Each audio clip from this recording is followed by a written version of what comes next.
Morning सबैजनालाई फेरि एउटा नयाँ भिडियो लिएर आएको छु जो चाहिँ आज चाहिँ अब सिलिन्डर लिन जानुपर्ने ट्याङ्की ग्यासको लागि माथिनिर हो त्यसकै भिडियो हजुरहरूलाई देखाउँछु म र हेर्दै जानुहोस् होला मेरो यो नयाँ भिडियोलाई। न साथीहरू हामी चाहिँ आइज यस्तै हो आज चाहिँ ट्याङ्की लिनुको सिलिन्डर माथि सिलिन्डरको बिचमा दोकान ट्याङ्की स्याङ्की बाँधाइ भइसक्यो। अब चाहिँ लिनु गयो हुँदैछ साथीहरू हो हेर्दै गर्नुहोस् होला।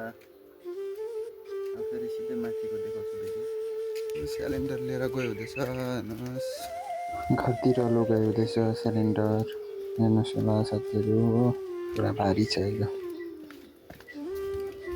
कहिले पुग्नु भइसक्यो घर। यहाँसम्म नै हो साथीहरू मेरो यो एउटा सानो भिडियो हजुरहरूलाई कस्तो लाग्यो र फेरि पनि अरू नयाँ भिडियो लिएर आउनेछु। धन्यवाद।